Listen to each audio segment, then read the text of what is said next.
마지막을 맞이하게 되는 8월 기간 중에 갈라디아서를 묵상합니다. 그리스도의 비밀에 대한 그 말씀이 마음에 많이 와 닿았습니다. 예수 그리스도로 말미암아 이방인이 이스라엘로 접붙여지는 하나님의 백성이 되는 이것을 사도 바울이 깨달은 다음 오늘날로 말하면 터키와 그리스와 이태리로 그는 복음을 들고 나가게 되는 그런 역사가 일어났습니다. 예수 그리스도의 이름이 오길래 우리는 주의 전에 올 때 과연 어떠한 것을 바라보며 나오고 있는지.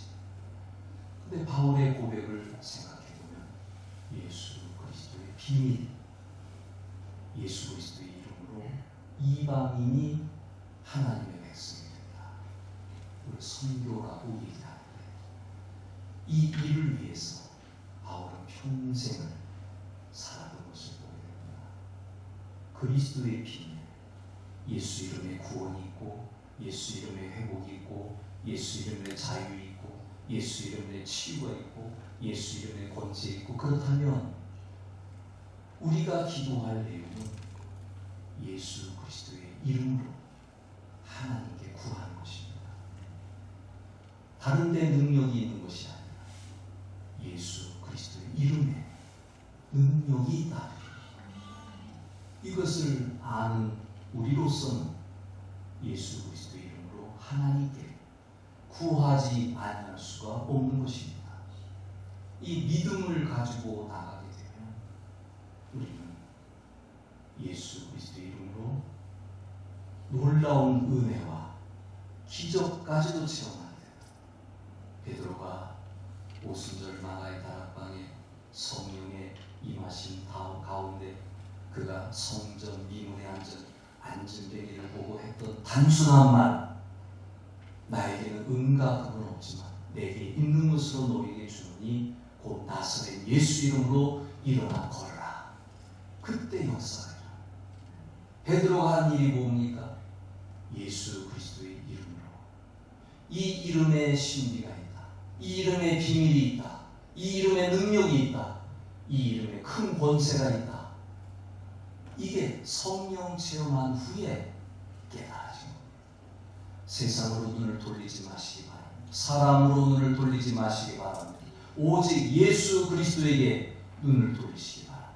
여기에 능력이 있습니다. 치유가 있습니다. 회복이 있습니다. 권세가 있습니다. 자유가 있습니다. 해방이 있습니다. 신유가 있습니다. 예수의 이름으로 오늘 이 아침에 여러분에게 다가왔던 모든 일들이 다 해결되어지기를 바랍니다. 예수 이름을 꼭 바라보시기 바랍니다. 그분 앞에 나아갈 때는 오직 예수 그리스도 이름 외에 다른 방법이 없는 것입니다. 미국 이민교회에서 있었던 일인데 어떤 사람이 22년 동안 교회를 다니는 중에 교회를 108번째 옮긴 사례가 있습니다. 계산을 해보면 2달에 한 번은 교회를 옮겼다 하는 얘기입니다. 이민교회의 특성이 있습니다. 부흥되다가도 와르르 무너지는 것이 이민교회입니다.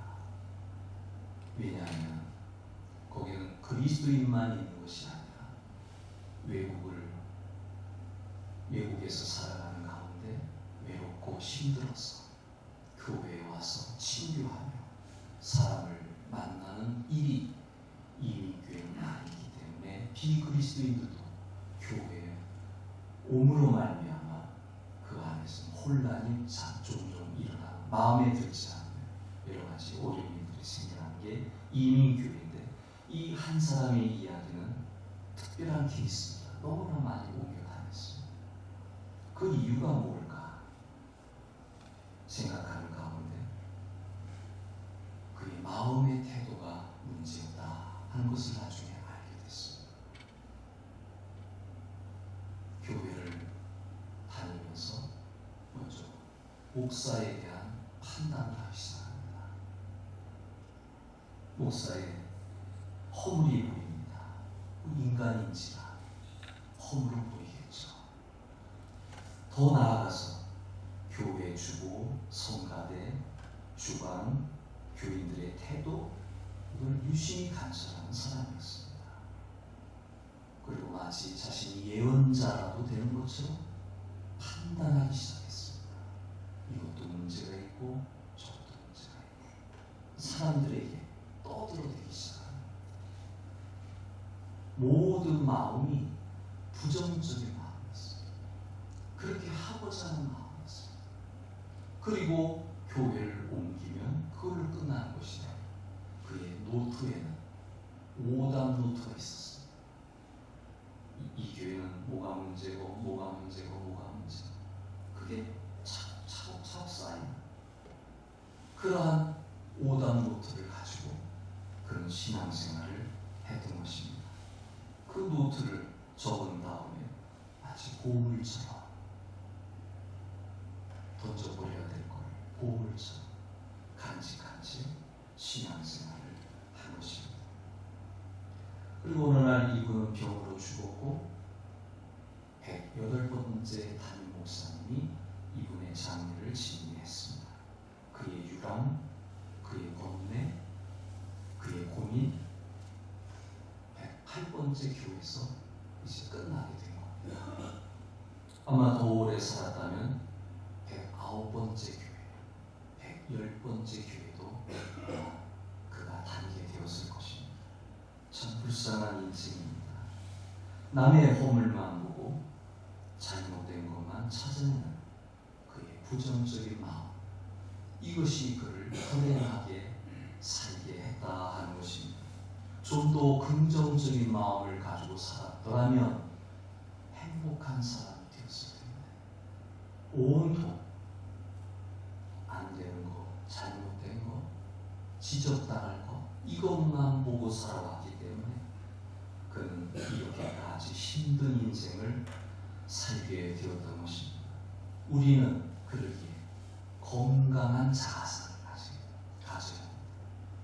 내 마음이 건강해야 돼요. 그러면 안 되는 것도 돼요. 근데 내 마음이 부정적인 자아상을 가지게 되면 되려고 하는 것도 안 돼요. 늘 그런 모습으로 살아가니까 이게 일이 안 되는 겁니다. 그래서 성경에는 사람의 이름을 바꿔주곤 합니다. 그 사람을 설명하는 겁니다. 우리가 잘 아는 아브라함, 사라 이들의 이름이 바뀌었습니다. 열국의 아비, 열국의 어미. 자기 자신의 이름을 거론하면서 나는 열국의 아비로 살아야 되는구나. 열국의 어미로 살아야 되는구나. 그게 은연중에 비춰지게 된다는 사실입니다. 그러기에 우리 하나님은 종종 이름을 바꿔주십니다. 예수님도 베드로를 이름을 바꿔주고 그러한 이름으로 너는 반석이다. 반석과 같은 사람, 튼튼한 돌덩이처럼 기초서. 그래서 사도 베드로는 12사도의 우두머리로서 그는 사도의 전통을 지니는 사람으로 그의 사역을 하게 된 걸 볼 수가 있습니다. 우리 사람의 이름을 보게 되면 이름은 참 좋아요. 미남, 치구, 그리고 바다. 이름은 참 좋은데 성이 문제가 됩니다. 피바다, 김치구, 그리고 추미남. 이름은 미남인데 왜 하필이면 추시냐 말이에요. 그래서 이렇게 이름 때문에 고생하는 사람들이 종종 있습니다. 그런데 이름 자체도 문제가 있습니다. 부모님들이 얼마나 잘못된 이름을 지어줬는지. 강도, 에미, 비등 왜 이렇게 지어줬는지 모르겠어요. 성까지 붙이면 이강도, 지혜미, 박비등. 이건 제가 만든 이름이 아닙니다. 제가 설교를 준비하면서 인터넷에 웃긴 이름 한번 쳐봅니다. 이런 이름들이 나와요. 이런 이름은 바꿔줘야 돼요. 나중에라도 본인이 바꿔야 돼요. 그 이름 자체가 이게 늘 내 마음에 내 자아에 부정적인 영향을 주는 겁니다. 그래서 성경은 이렇게 이름을 바꿔줌으로 말미암아 그가 사명을 다할 수 있도록 해주는 경우를 볼 수 있습니다.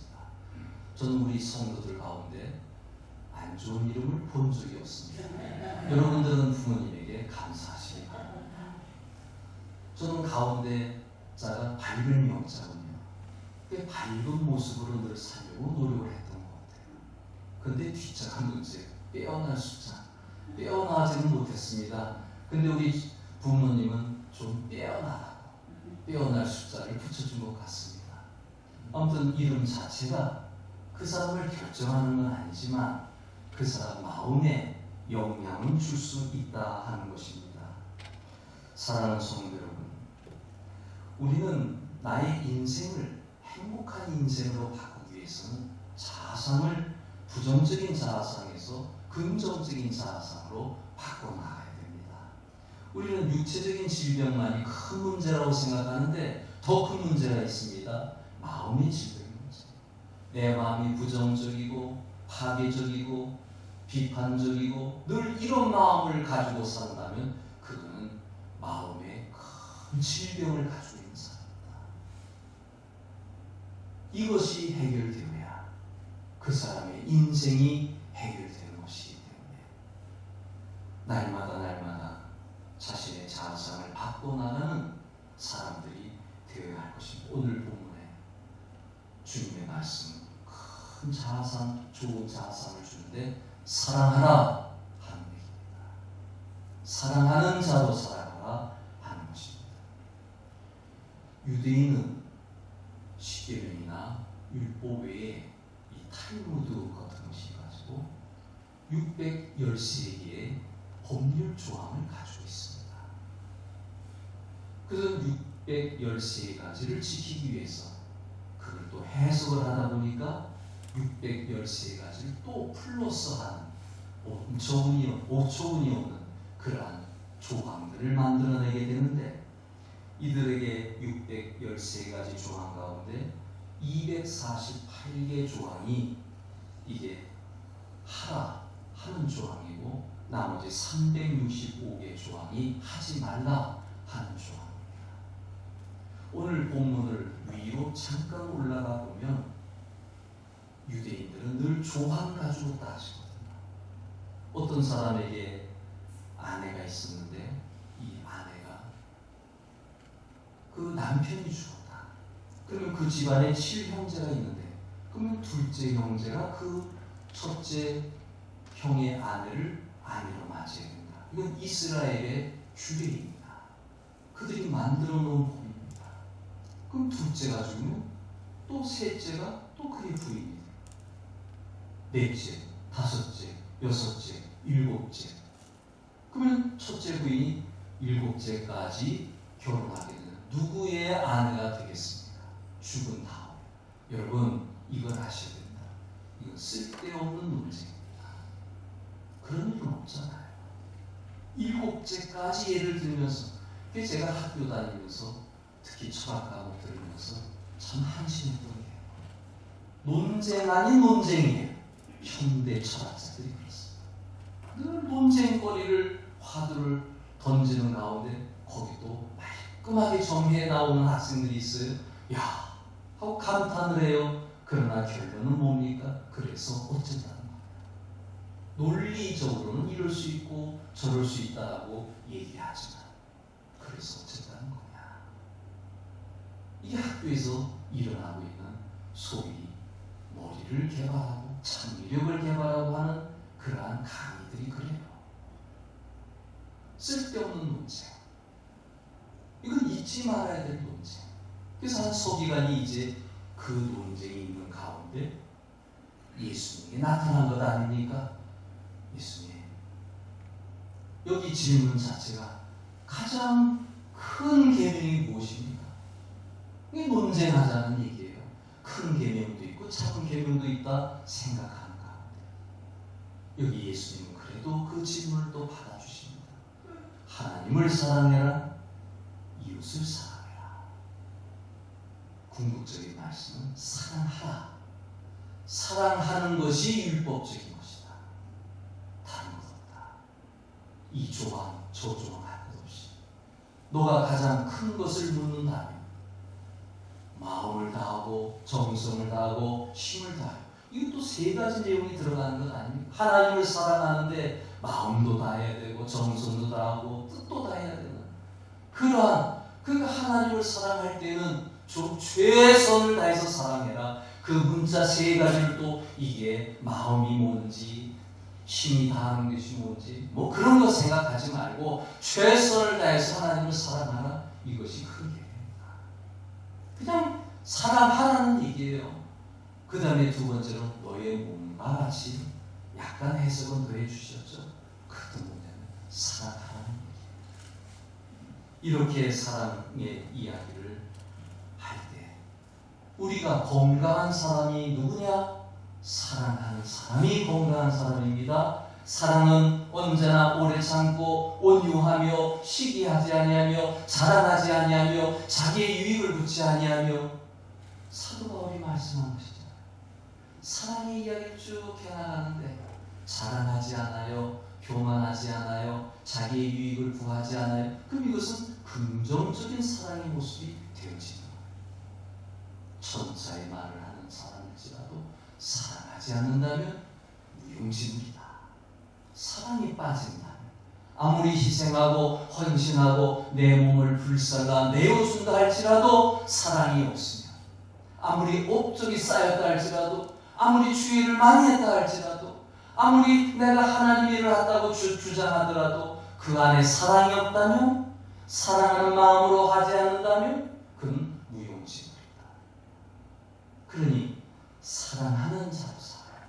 이해하고 용서하고 용납하고 수용하고 받아들이고, 프란시스가 이걸 잘하기 때문에 성 프란시스, 주여 나를 평화의 도구로 써주세요. 사랑받기보다는 사랑하게 해주세요. 위로받기보다는 위로하게 해주세요. 용서받기보다는 용서하게 해주세요. 이 삶의 태도가 부정적인 태도가 아니에요. 긍정적인 태도. 여기에서 그 사람은 행복한 사람이에요. 우리의 자화상만 바뀌어져도 우리는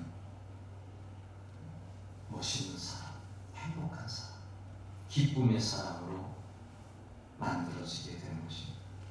그래서 우리는 잘못된 자아상을 치료하기 위해서는 어떻게 해야 되느냐?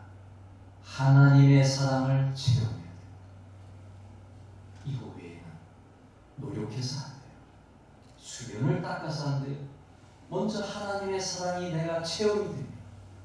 만나게 되면 그때부터 자연스럽게 하나님을 사랑하게 되고 원수도 사랑하게 되는 그러한 일이 만들어지는 거예요.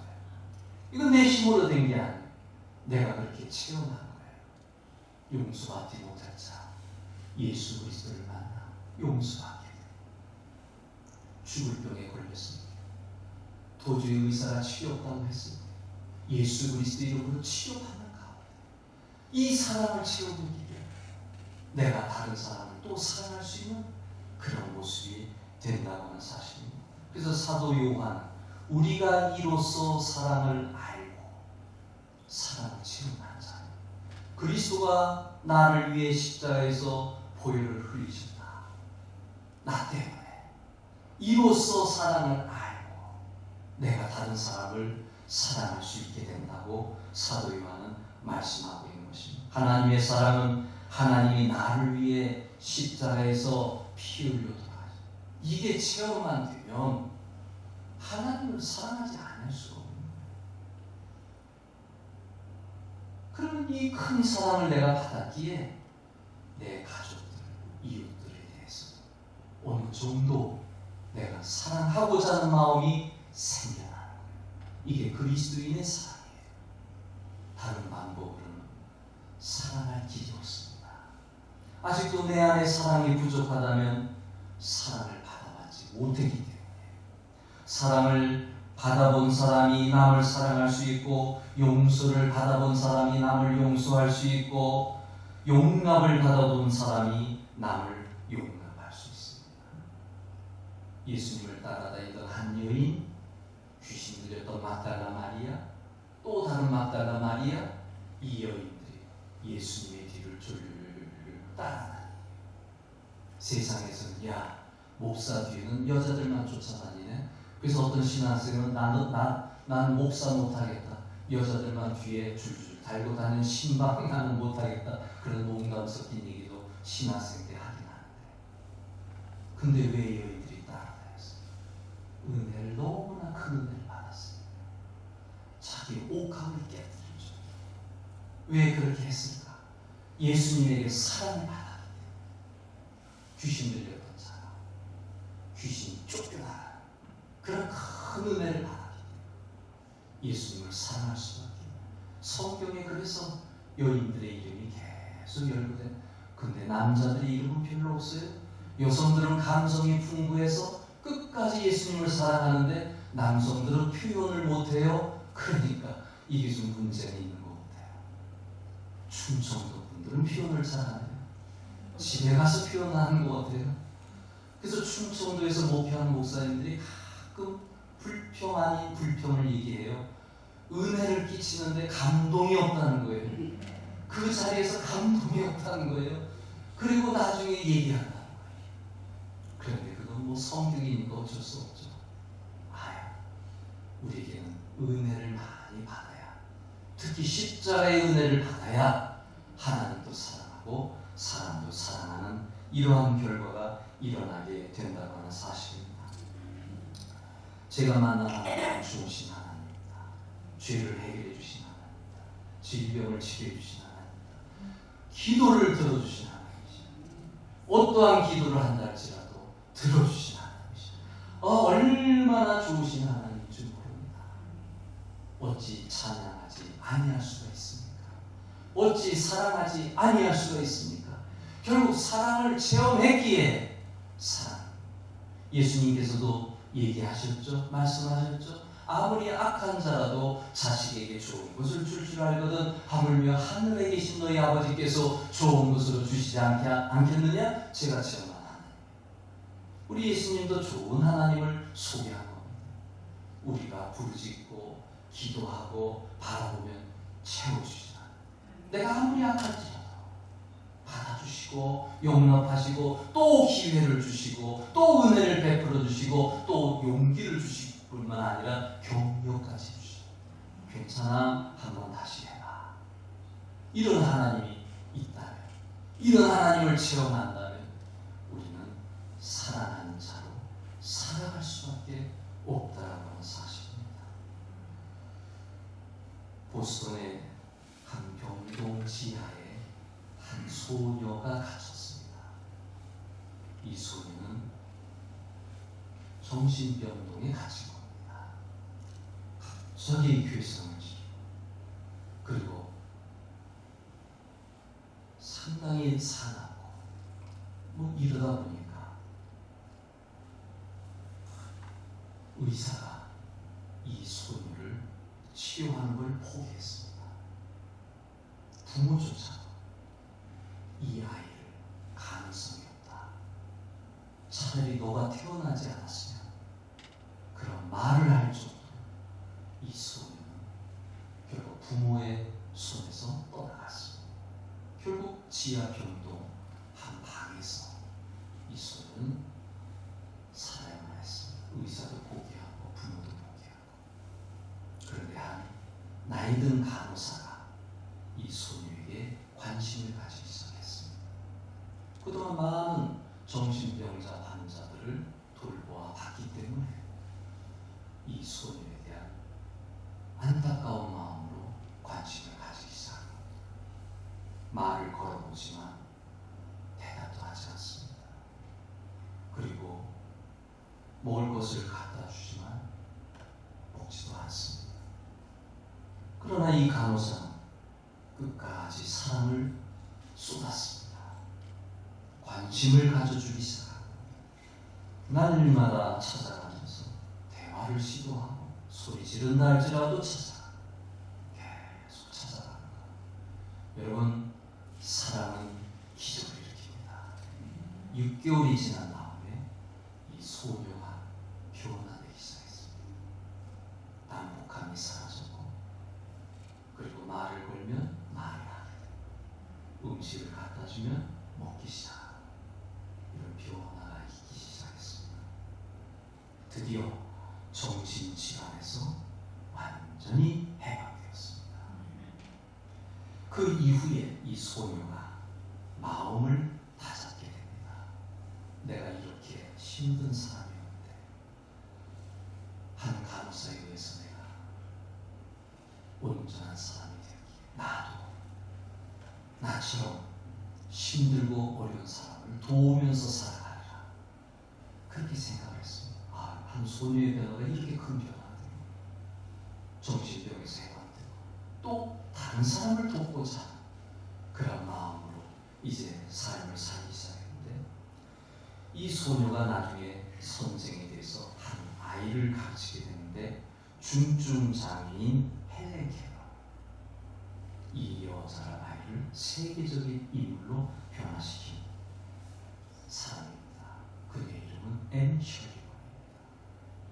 결국 내가 어려운 가운데 있어 봤기 때문에, 내가 가장 최악의 상황에 있어 봤기 때문에 중증 장애를 가진 그 아이 헬렌 켈러 이해하게 되었고, 그리고 사랑으로 품어 나갔기 때문에, 이건 정상적인 사람이 헬렌 켈러를 그렇게 만들지 못할 겁니다. 왜냐하면 그런 경험이 없습니다. 그런 체험이 없습니다. 우리나라 대학에 이런 중증 장애인을 도와주는 그런 학과도 있습니다만, 이거를 경험해 본 자가 결국 사랑하는 마음으로 하는 가운데 여기 헬렌 켈러라는 유명한 사람을 만들어내는 그런 일을 했다는 겁니다. 우리에게 중요한 건 사랑을 체험해야 돼요. 어떤 방면이든지 사랑을 체험해야 돼요. 그래야 사랑하는 자가 된다는 사실입니다. 우리가 예수 그리스도를 통하여 하나님을 만나게 됐을 때 우리는 버림받은 존재가 아니다. 홀로 사는 존재가 아니다. 독립적인 존재가 아니다 하는 것을 발견하게 됩니다. 내 안에 이제는 내가 사는 것이 아니라 그리스도가 내 안에 사는 것이다. 내가 그리스도 안에 사는 것이다. 그리스도와 내가 하나가 되는, 그리스도로 인해 내가 변화되고 사랑받고 은혜 받는 가운데 이러한 모습을 가지고 살아가게 되는 이 사건이야말로 이게 사랑의 시작점이다 라고 하는 것입니다. 하나님은 우리를 소유하기 위해서 예수 그리스도를 보내주셨고, 우리는 예수 그리스도를 만난 가운데 우리가 하나님을 소유하게 되었고, 이 변화 속에서 우리는 놀라운 사랑을 가지고 시작하게 되는 것입니다. 하나님의 소유물인 우리는 얼마나 귀한 존재겠습니까? 저와 여러분들 아주 귀한 사람들입니다. 나폴레옹이 쓰던 물건 경매로 내놓으면 엄청나죠.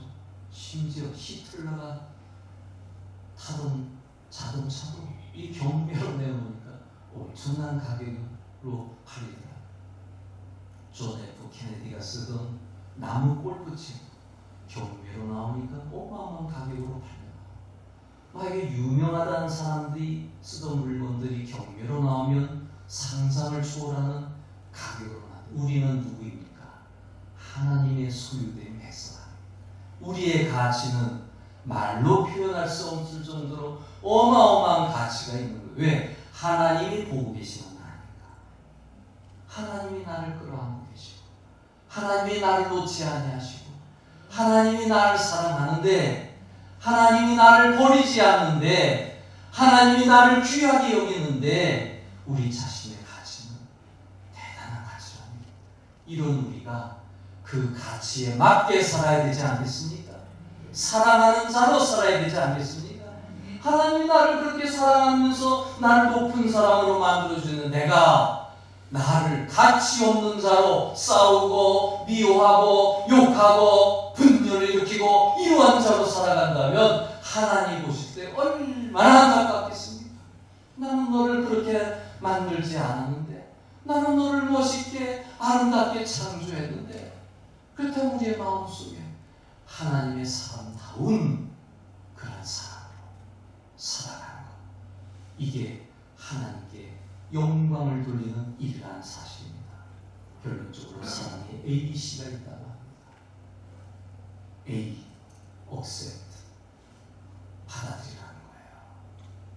B, believe, 믿으라는 거예요. 믿고 살아가는 겁니다. 우리는 하나님의 사람은 모든 것을 수용할 줄 압니다. 그리고 믿습니다. 그리고 C라는 단어는 케어라는 단어예요. 돌보는 겁니다. 우리는 사람들을 서로서로 케어하면서 살아가는 사람이 사랑하는 사람입니다. D는 desire, 기대한다는 거예요. A라는 사람, B라는 사람, C라는 사람, 장점만 보는 거예요. 너는 이걸 잘하니까 너는 뭔가가 될 수 있을 거야. 디자이어하는 이 us 지워버리는 거예요. 그의 좋은 것만 생각하고 나쁜 것만 지워버리는 거예요. 지우개처럼 지워버리는 거예요. 그 다음에 E라는 단어가 있는데 이 E 했고, 그 다음에 F, 포기부, 용서하는 사람. 그 다음에 G, 이것은 기부, 주는 사람. 받기보다는 주기를 좋아하는 사람. 이런 용어의 ABC를 가지고 사랑의 공식을 누군가가 만들었습니다. 그렇다면 우리의 삶이 이제는 긍정적인 마인드를 가지고, 긍정적인 마음을 가지고 우리는 다른 사람들을 이 ABC 공식대로 받아들이고, 믿고, 돌보고, 지우고, 용서하고, 그리고 우리 자신들이 다른 사람에 대해 주는 사람으로 이렇게 살아가게 된다면, 여러분, 이런 사람으로 변화되면 내가 행복한 사람이 돼요. 내가 멋있는 사람이 돼요. 그러므로 오늘 예수님의 말씀 기억하는 가운데 하나님, 사람, 이거 먼저 생각하지 말고 주님이 말씀하시고 사랑하면서 살아라. 이걸 오늘 마음에 간직하는 가운데 저와 여러분들 하나님의 귀한 존재로 하나님께 영광을 돌리는 그러한 사람들로 날마다 살아가시길 바랍니다.